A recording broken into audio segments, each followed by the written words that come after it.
안녕하세요. 걷기 119 안광욱입니다. 걷기 교정 교육 중에 많이 받는 질문이 있습니다. 걷기 방법 중 가장 중요한 것이 무엇이냐는 질문인데요. 사실 답을 하나로 말씀드리기에는 매우 어려운 질문입니다. 인체의 기능 중 무엇을 가장 중요하게 생각하느냐에 따라 답이 달라질 수 있기 때문입니다.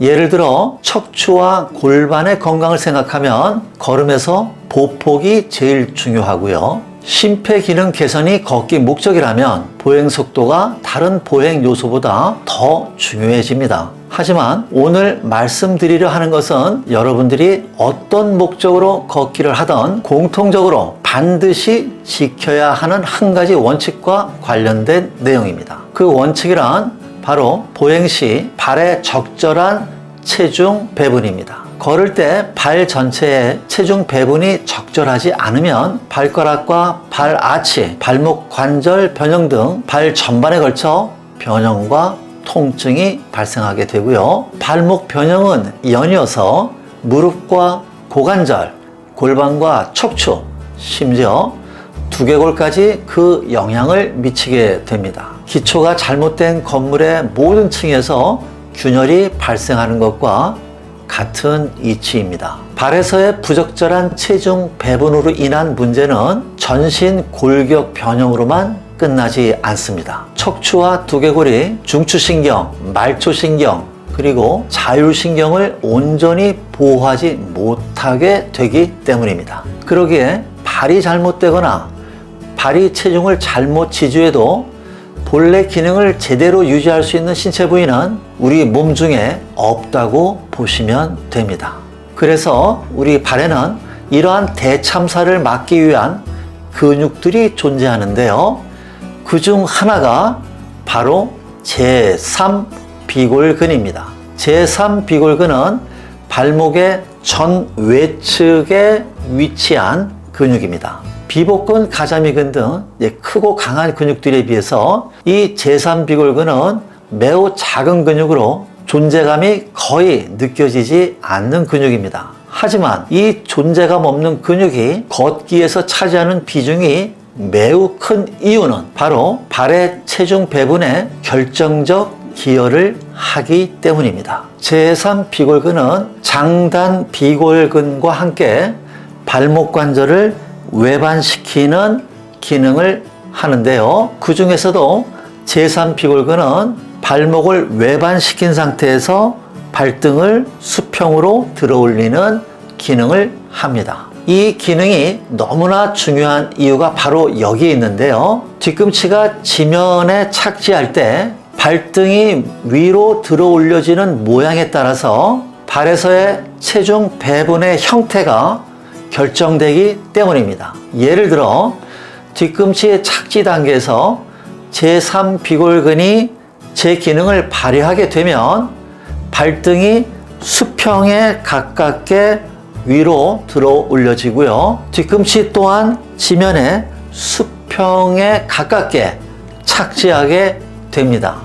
그 다음 단계에서는 발의 해부학적 구조와 기능에 맞게 발의 체중 배분이 적절하게 일어나게 됩니다. 그러나 제3비골근이 제 기능을 못하면 뒤꿈치가 지면에 착지할 때 발목은 심하게 안으로 틀어지게 되고 그 결과 과도하게 뒤꿈치 바깥쪽 모서리로 지면을 착지하게 됩니다. 이렇게 과도하게 바깥쪽으로 쏠린 뒤꿈치 착지는 그 다음 동작인 발바닥 전체가 뒷면을 딛는 단계에서 체중이 발의 바깥쪽으로 심하게 쏠리는 원인으로 작용하게 됩니다. 이것이 바로 앞에서 설명한 발과 전신에 악영향을 끼치는 체중 지지입니다. 발의 해부학적 구조와 기능에 전혀 맞지 않는 체중 배분 형태이기 때문입니다. 이렇게 과도한 뒤꿈치 바깥쪽 모서리 착지와 발바닥 바깥쪽으로의 체중 쏠림 현상은 대다수 한국인들의 특징 중 하나인데요. 중요한 원인 중 하나가 바로 책상다리입니다. 발끝이 아래로 향한 발목의 4번 자세, 발목이 내본돼 있는 자세. 이 자세는 비골근을 늘어지게 하기 때문에 제3비골근의 기능 상실을 불러오는 자세입니다. 그러므로 발의 적절한 체중 배분을 위해서는 이 제3비골근의 기능 회복이 너무나 중요한데요. 여러분의 제3비골근이 안녕하신지 궁금하시죠? 그것을 알아보는 몇 가지 방법이 있습니다. 우선 신발의 상태입니다. 신발의 뒤꿈치, 외측 마모각이 완만하지 않고 심한 경사각을 형성한다면 현재 여러분의 제3비골근이 제 기능을 못한다고 보시면 됩니다.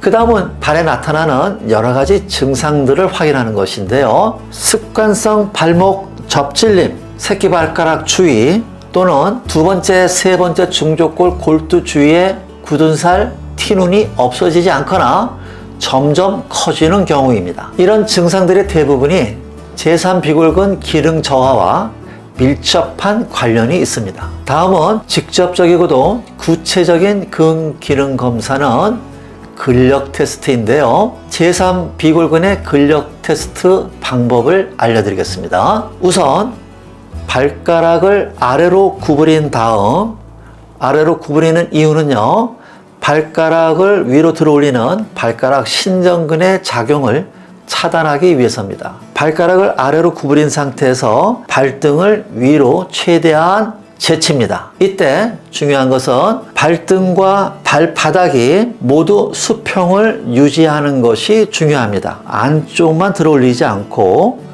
발바닥과 발등이 수평을 유지하는 것이 중요하고요. 이 상태에서 발의 형태를 강하게 유지한 다음에 검사자는 두 손으로 발등을 접촉한 후에 안으로 회전하는 힘을 가하면서 발등을 아래로 내립니다. 이때 검사자가 가하는 힘에 발의 형태가 흐트러지지 않고 강하게 저항하면 제3비골근의 기능이 정상이라고 보시면 되고요. 만약 검사자가 가하는 힘을 이겨내지 못하고 발목이 휘어지거나 발등이 아래로 쉽게 내려가면 제3비골근이 약하다고 보시면 됩니다. 이러한 경우에는 제3비골근을 강화시켜줘야 하는데요. 그럼 끝으로 가정에서 손쉽게 제3비골근을 강화시키는 방법을 알려드리며 영상을 마치겠습니다. 탄력 밴드를 이용한 강화법인데요. 방법은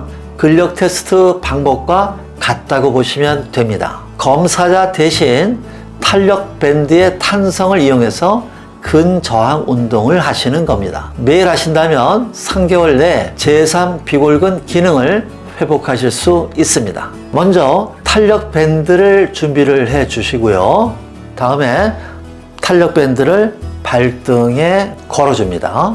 그 다음 발가락을 아래로 구부린 다음에 발등을 수평을 유지한 상태에서 위로 올려 주고 일정 시간 유지하면 됩니다. 이때 발등을 수평으로 유지하는 팁이 있는데요. 발등의 바깥쪽 외곽을 더 위로 올려준다는 느낌으로 발등을 들어 올려주시면 됩니다. 근육의 피로감을 느낄 정도로 운동을 시작하시고요. 이후 저항 강도를 점점 높이거나 발등을 들고서 버티는 시간을 조금씩 늘려가시면 됩니다. 걷기는 이동수단이 아닙니다. 걷기는 치유며 여러분의 품격입니다. 감사합니다.